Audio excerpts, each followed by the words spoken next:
জি, আসসালামু আলাইকুম। এটা আমার একটা পুরাতন পেশেন্ট, ওনার একটা কেস নিয়ে আমার চিকিৎসা চলতেছে। তো এর মধ্যে তার ডেঙ্গু হয়ে যায় আর কি।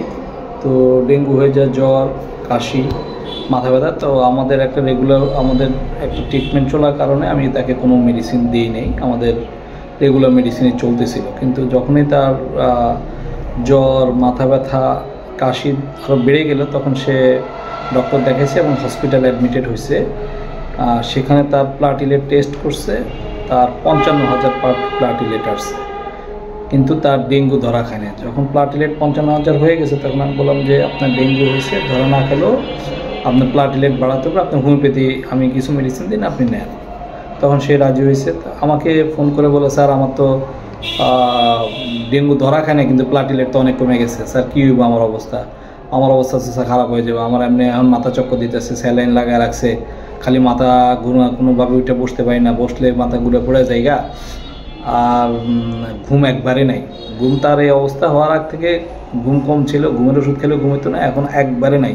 হসপিটাল ভর্তি হয়েছে একদিন, ঘুমের ওষুধ দিচ্ছে, তারপর ঘুম একবারে নাই। তো এই কথাগুলি সে আমাকে বলছে। তো আমি বললাম আচ্ছা, দেখে আমি কী করতে পারি। পরে এই কথাগুলি বিশ্লেষণ করে এটা তাকে, এই যে অসুস্থতা তাকে কষ্ট দিচ্ছে, জ্বালাচ্ছে, অসুস্থতা ডে বাই ডে আরও ক্ষতির দিকে নিয়ে যাচ্ছে।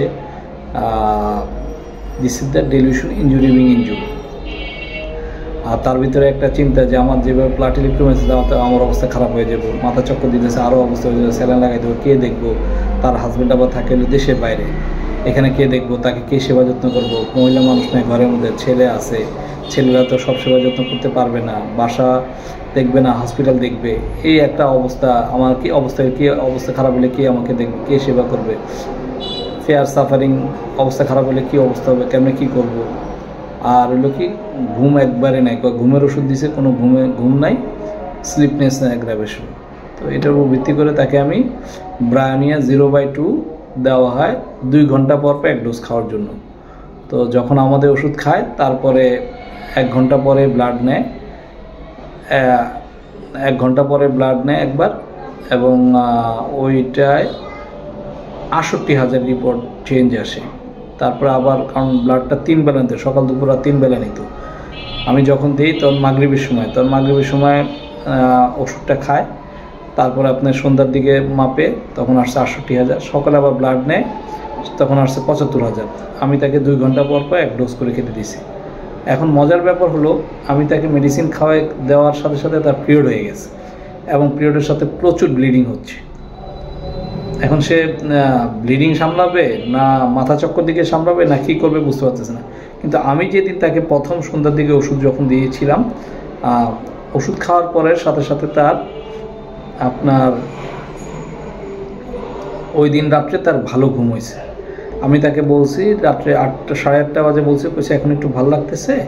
তো আমি বললাম যে আপনি এক কাজ করেন, স্যালাইন চললো, না চলে বন্ধ করে দিলে তো শেষ, আপনার আপনার এখান থেকে সবাইকে বিদায় করে আপনি ঘুমানোর চেষ্টা করেন। 8:30 বলছে, এবং 9টা, 9:30 ঘুমাইছে। তখন সে আমাকে বলে, স্যার আমার তো পিরিয়ড হয়ে গেছে, তো কী করবো?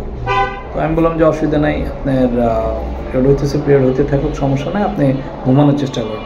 সকালে আমার ফলো আপে বললো যে আমার আল্লাহর রহমতে রাত্রে ঘুম হয়েছে, অথচ 5 দিন থেকে একবারে কোনো ঘুম ছিল না।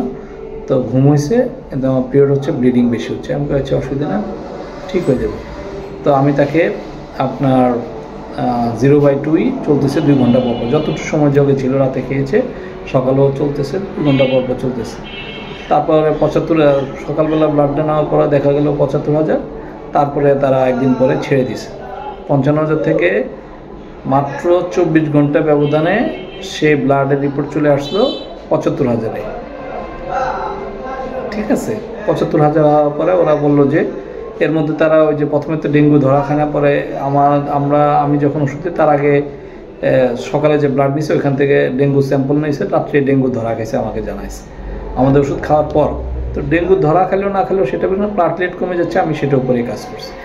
তো কাজ করার পরে তাকে সকালবেলা মেডিসিন নিয়ে ওষুধ ব্লাড নিছে, ব্লাড নেওয়ার পরে বিকালে যে রিপোর্টটা দিছে সেখানে দেখা যাচ্ছে যে তার প্লাটলেট বেড়ে 75,000। তখন ডাক্তাররা বললো আর আপনার রক্ত টেস্ট করে দেবেন, আপনি অবজারভেশন থাকে, কালকে ছেড়ে দেবো। তো একদিন পরে ওনারা ছেড়ে দেয়, রাতটা রেখে সকালবেলা ছেড়ে দেয়। তো ছেড়ে দেওয়া আসার পরে ওরা কিছু ওই আপনার বমি না হওয়ার জন্য, গ্যাস হয় ওনার, এই জন্য কিছু মেডিসিন সেম কিছু, ওগুলি আপনি নেন, কোনো সমস্যা নেই।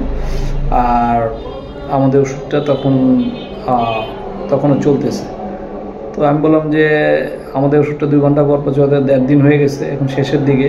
আমি বললাম এক কাজ করেন, ওষুধটা বন্ধ করে দেন, আমাদের 2 নম্বর ওষুধটা শুরু করে দেন, রেগুলার ওষুধ যেটা আমরা দিই।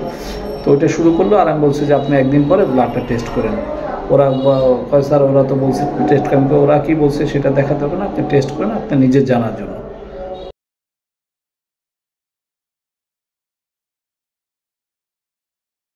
তো একদিন পরে টেস্ট করার পরে দেখা গেল যে 1.5 লাখ হয়ে গেছে। তাই আমি বলছি ঠিক হয়ে গেছে। এখন তার আর কি দেখেন, একটা আমাদের ওষুধটা মাগরিবের সময় খেয়েছে,